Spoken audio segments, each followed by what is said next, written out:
Hi, I'm Alex Goldman, and this is Hyperfixed.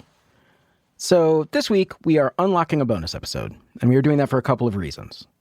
First of all, we are a very small crew. We have limited resources, and unfortunately, a wrench was kind of thrown in the works on an episode that we had planned to put out this week. It needs a little more time in the oven, so we are kicking it down the road a couple weeks, which will allow us to both fine-tune that episode for maximum enjoyment and give us a little breathing room to get ahead on some forthcoming episodes. And the second reason that we wanted to unlock this episode specifically is because it's the first in a series that we started on the bonus feed, and we're very excited to see where this series will go.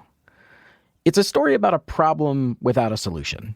In fact, it's a problem that in a lot of ways is self-made.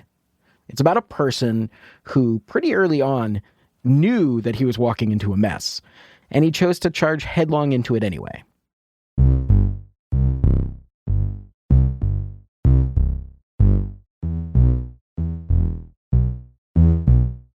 So I don't know if you've heard of this, but there's a cruise ship called the Villa V Odyssey that's just embarked on a 3.5-year cruise.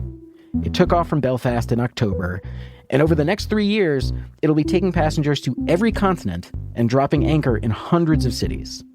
If the whole enterprise sounds pretty stunty, that is at least partially by design. A bunch of the passengers are trying to parlay this experience into social media celebrity, starting YouTube channels with names like Living Life on a Cruise and Midlife Cruisin'. But what's ended up gaining the most social media traction for the Villa V Odyssey have been a cascade of mishaps and false starts. When it finally left port in early October, it was over 4.5 months past its originally scheduled departure date due to a cavalcade of mishaps, poor planning, and paperwork delays. One of these passengers, who I suppose you could call a social media influencer if you count a Substack written by a retired journalist as social media, is Joe Rhodes. We were so fascinated by his Substack, we decided to ask him if he could do some dispatches from the ship over the course of its voyage, and he agreed. This is our first conversation about how things are going. We recorded this interview in October, a couple weeks after they set sail, and we're publishing our second interview with him on the bonus feed next week. We plan on staying with him, regularly interviewing him and his friends and family, and perhaps even the owners of the Villa V Odyssey, if they'll talk to us. But first, we'd love you to meet Joe Rhodes. Joe's audio can be a little iffy here and there, but we did our best. He is on cruise ship Wi-Fi after all. I think to start, I'm just wondering if you could introduce yourself, name, age, and where you're living right now. I'm Joe Rhodes. I'm 69 years old, about to turn 70, and I'm currently in my cabin on the Villa V Odyssey residential cruise ship where I plan to be living for the next 3.5 years. Can you tell me, as a person who's never been on a cruise, I'm imagining the ship you're on to be like one of those giant Carnival Cruise Line. It's very much not that. There's a lot of things appealing about this, but one of them is that it's not that. There's no roller coasters, there's no casino, there's no screaming kids running around with the pool noodles. They converted the casino into a business center because they think of this as a floating residential complex. And a good percentage of the people that are on board are digital nomads who are able to run their business as long as they've got good Wi-Fi from pretty much anywhere in the world. So they're trying to make it as convenient as possible for those people to be able to continue to work. And then a bigger chunk are people like me who are retired and have just given up on life. How long have you actually been living on the boat? I've only been on the boat for about a week and a half. We were initially supposed to sail May 15th out of Southampton. Okay. But I knew, and everybody knew before we actually got to England, that there would be what we thought was a small delay, a couple of weeks, and that it would be moved to Belfast, that we'd be leaving from Belfast because the ship was going into dry dock to get some pretty basic things done. The ship is an older ship. It's 30 years old, and it has not been in action since pre-COVID. And the longer we were there, the more people became aware of the ship people. That's how they refer to us. And so we were sort of like mini celebrities.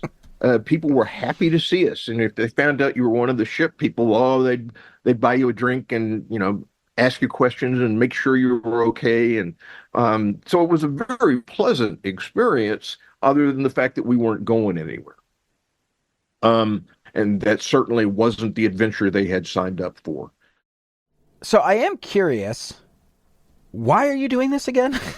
Because I didn't have anything better to do. Which sounds like I'm just making that up, but it's kind of true. I've lived in a van for the last 13 years. I'm a retired journalist, and when I retired, because I was a journalist and worked at lots and lots of different publications, I had friends scattered all across North America, and the idea of living in a van as opposed to being in one place was really appealing because it meant I could go see all my friends whenever I felt like it. So that's what I did. But 13 years is a long time to look for new places. I'd basically been everywhere in the U.S. and Canada, 3 or 4 times over the course of that 13 years. There were not a whole lot of surprises left to, I knew what was around the next corner pretty much everywhere I went. So I felt like I was in a little bit of a rut and wanted to change the chemistry a little bit. And then the news reports about this idea of these residential cruise ships came up, and this operation in particular, where they were going to go everywhere you could take a ship, could live in your apartment, and most importantly, for me, not that expensive comparatively speaking. There have been residential cruise ships before, and there's still some others out there, but you've got to be a millionaire to go on them. You have to be a literal millionaire just to qualify. And they've got helipads. Depending on how you acquire your cabin here, you could either buy it like a condominium and own it and sublet it and timeshare it, do whatever you want, or you can just rent it like you're renting an apartment, pay a monthly fee. And for me, for the small cabin that I'm in, that fee is I pay $3,500 a month for my apartment, but that includes food, that includes the gym, the Wi-Fi, the doctor visits, the laundry, the maid, pretty much everything you need, all included in that $3,500 a month. And the other advantages be you wake up every day in a new place. And I thought, well, that's a pretty good deal. And they also arranged it so that I didn't have to put a big chunk of money up front. I could basically pay as I go. So I thought, even if it turns out to be just a hellscape, I'll always have the ability to bail out if I want. And it seems like more interesting than just continuing to drive down the same highways that I've been driving down the last 13 years. I think I'll give it a shot. It's not any deeper than that. It's like it seemed like an interesting thing to do at a time when I was looking for something new to do, and so I signed up. I think this makes me very different than most of the people on board. How's that? Most of the people on board, this has been the dream of their life to live on a cruise ship. These are people. These are hardcore cruise people. They took cruise ships to get over here to get on the cruise.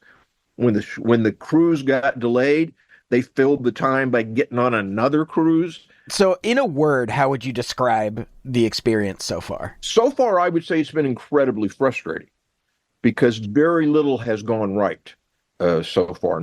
Even above and beyond the 4 months of being stranded in Belfast, once we got out of Belfast, a myriad of things went wrong right away. First, including that it turns out we weren't really allowed out of Belfast. We got on September 30th, the evening of September 30th, and the news crews were there, and the champagne was there, and there was confetti and glitter and sparklers and champagne. But then it turned out we weren't actually cleared to go anywhere. So all we could do was leave the cruise terminal, and then about 10 miles offshore, they dropped the anchor. And then we had to stay there for another 3 days. That seems like a pretty profound oversight. Yes. The people that own the ship would argue that basically the inspectors kept changing the rules on them, and they would say if you just do these three things, then you're free to go, and then they would do those three things, and then suddenly the inspectors would say, oh, but you've also got to do this thing. But who knows what the real reason is? It may just be that the ship was not in good enough shape to sail, and it was really hard to get it there. So we spent 3 days offshore. They finally, and I don't know what changed, uh, gave them the green light to go ahead and go, and we immediately. I mean, it's like we just robbed a bank. We just hauled our butts out of there, and they told us at first we were going to Scotland to do some sort of refueling stop, but somewhere in the next few hours changed their minds and decided that we'd be going to Brest, France, instead. That which great, everybody was just so happy to be on the ship and b going anywhere that nobody really cared where we were going. But I guess, and I'm not entirely clear on this, but I think the amount of time we spent anchored offshore, um, and some other problems that may have preceded that meant that the wastewater tanks filled up much more quickly than they thought they would. So they had to turn off at first they just turned off the hot water. And that happened the night we were still anchored offshore. So there's no hot water. Nobody could take a shower unless you're, willing to shiver. And then they said, but we'll get it fixed when we get to France. On the way to France, apparently the situation got more critical, so they turned off the water altogether. There's now no water. Wait, there's currently no water? There was no water of any kind. Nothing in the faucet, nothing in the shower. Most importantly, nothing that makes the toilets work. And how long did that last? That lasted a couple of days, a day. They finally they were working on it frantically, but it just took them longer to do. So, but people, and this happened in the middle of the night. And a lot of people didn't realize it had happened, so they got up and went about their morning business, and then realized that the deposits they made were not being transferred to another place. And so you had a lot of people sitting around with stinkier rooms, and you could it was the corridor had a certain essence to it for a while. Deposits is a very diplomatic phrasing, honestly. It was the best one I could think of. You did great. It's not the word. It's not the word we used on the ship. Believe me. We get to Brest, and it turns out that they had not been able to secure a port that allowed us to get off the ship. We had to dock at a container port. So now we're stuck there while they work on the water tanks. But we can't get off the boat yet again. It's an ongoing source of anger and resentment and frustration, and there's been a lot of back and forth and a lot of finger pointing, and some of us have complained more publicly than others. A couple of people complained so much they wouldn't let them come on the cruise while we were still stuck in Belfast. There a couple of women, at least one of whom has filed a lawsuit. Wow. Were complaining about, why isn't this working? When are you going to tell us about that? To the point where management said, you know what, we don't think we want you to be with us, and booted them, had them walk the plank. I am I think a very tolerant consumer for the most part. I would be pretty annoyed too. I mean, people are giving up their lives on shore to go on this trip for 3 years. And I don't think there's anybody that wasn't annoyed. It was just a question of how they dealt with it. And some of us, complained, but with the limitations. Some of us, there's also very much a cheerleading faction on the ship that doesn't think anybody should complain about anything, because we're pioneers, for God's sakes. Nobody's ever done this before. We should be grateful just to be a part of it. And so when anybody does complain, there's definitely a peer pressure element that says, why are you making trouble? Rocking the boat, so to speak. Particularly after the first two passengers got thrown off, have been keeping their complaints largely to themselves, because they're afraid if they ask too many questions or cause too much of a stink, they'll kick them off too. And people that have bought units in particular, more so than me. As a renter, I've got less at stake here than almost anybody. The worst that's going to happen to me is I'll lose next month's rent for some reason. But the people that have bought their units have hundreds of thousands, if not millions, of dollars invested in this thing and its success. So they are the ownership in some way. I'm just curious, like, you said that you lived in a van for 13 years before you did this. I'm curious, and I hope this doesn't come off as rude, but why? Why were you living in a van as opposed to living, how would I describe it? Traditionally in a house, in a home? Like a normal person? Why weren't you living like a normal person? Is that what you meant to say? Yes. Yeah, in the politest way possible. Yes. um, I was a working journalist, freelance journalist. The business, as you well know, was shrinking rapidly, and I didn't think I could afford to keep living in Los Angeles, and I needed to make a change of some sort. But there wasn't any particular place that I wanted to go. I certainly didn't want to move to New York. That wasn't going to make my life any easier. And it occurred to me that what I'd really like to do is to be able to just go wherever I wanted, whenever I felt like it, see all my friends, continue to work, and also uh, not have to spend as much money as it would cost me to keep living in Los Angeles, considering that my income was shrinking. And so I decided that the way to do that was to live in a van, which of course has now become a thing. There was no hashtag then. There was no hashtag van life back then. And van life was not a hashtag. But I thought this would be a cool way to live, and so I took some time and found a used Sprinter van and had it refurbished and with a bed and a shower and a microwave and a toilet and everything I thought I needed, and then just basically spent the next 13 years drifting around the continent and having a great time. It was absolutely the best decision I ever made. How would you characterize the decision to get on the ship? Right now, I would say not as good a decision. A lot of the a lot of the bars and restaurants are not yet open. There have been a number of problems with plumbing and also with air conditioning. And I and I think for some people the Wi-Fi has not been up to their expectation. It's been fine for me, but I know some people that need a lot of bandwidth have been it's been left short for them a few times. But the food is good. The showers are great. The people are great. But there's a lot of things that they just didn't get around to.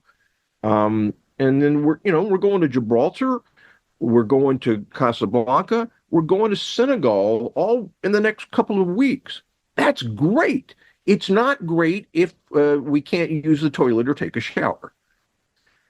But I'm fairly confident that we're past that part. I mean, maybe we're not. We're gonna see how it holds up. But if things keep improving to the degree that they have over the last few days, there have really been no significant problems in the last few days for me. For some of the cruise life people, they're still unhappy because the pools are not yet operational. Their swimming pool is not operating. I don't care because I'm not going to be up there anyway. But that's a big deal. And of course, by the time they get to the Caribbean and places like that, they're certainly going to want to be able to lounge in and by the pool. So apparently there's a crack. They can't fill them up until they've fixed it, and also there may be some weight bearing issues underneath it. It's a million little things, Some of them incredibly petty, but some of them obviously quite serious. You don't want the pool to be collapsing down on the people in the deck below. So yeah, no, I'm against it. I've always said that about pools. I don't want them falling on me. No, I think that's not the proper use of a pool.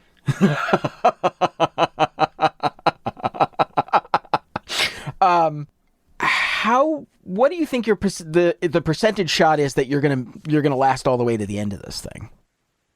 If I live through Antarctica, I think I will complete the journey. And when is Antarctica? Antarctica is in January.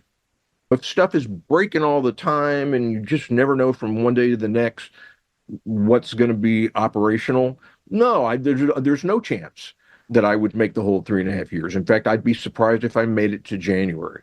It can't keep on going like it has. How did you perceive before you went on this trip? What was your perception of cruises? I signed up for this not having ever been on a cruise of any kind. Some friends of mine suggested that perhaps I was an idiot. Have you made any friends on the trip so far? Yeah, everybody's been really nice. There's no one that I actually hate yet. I don't know that I've made any friends for life. It's a cruise ship, which means that it tends to be a little bit older and I think more conservative crowd. And there's a lot of people from Florida here. So you can you can do with that what you will. I mean, immediately it conjured a certain person to mind, but that person happens to be my mom, who lives in Tampa. So okay, well there you go. I'm sure your mom would be very happy here. Yeah, I think she probably would. And there's a lot of people's moms here, and they're mostly lovely people. I don't know, I don't know if I found any kindred spirits yet, but I might.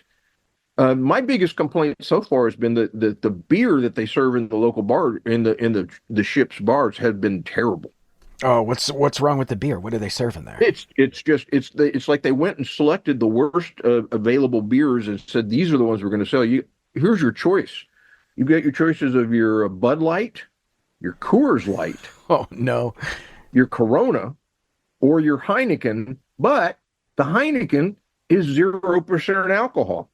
Not even real Heineken. Why would they do that? Well, apparently nobody that buys stuff for them drinks actual beer. So I would say that's been the most suffering I've endured is just trying to get by, drinking Corona. How do you prepare for something like this? Like what? I mean, you were already living in a van, so you were already pretty mobile. I assume that your possessions were pretty pared down.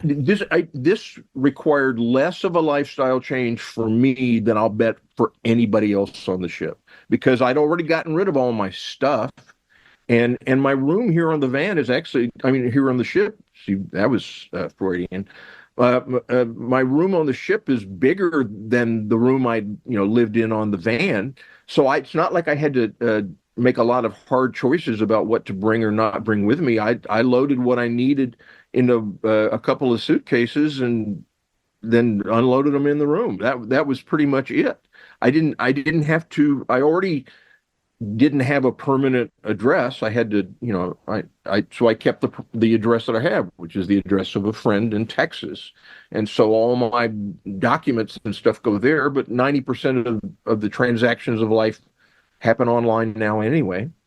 So it, there may be some complications getting some prescription drugs in some places, but so far that hasn't been an issue. But I didn't have to do anything. Lots of people sold their houses and disowned their children and made major, and those are the people that have particularly suffered with all the uncertainty. It's like they have no home to go to. This is it. If the cruise doesn't work, they're back at the side of the road, which for me would not be that big a thing. Hey, we love talking to you, Joe. This was so fun. I'm looking forward to doing this again soon. Thank you so much. All right, man. Bye. Take care.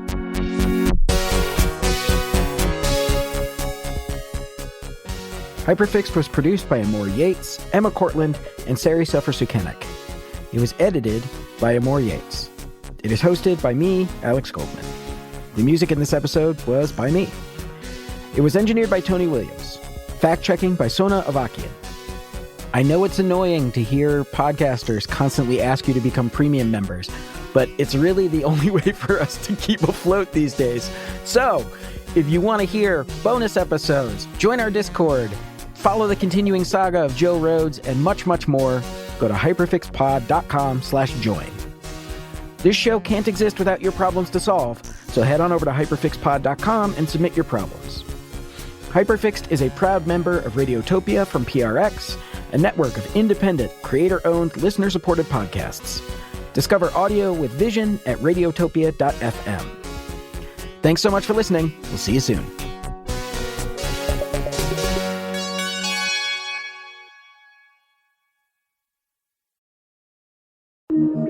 Radiotopia.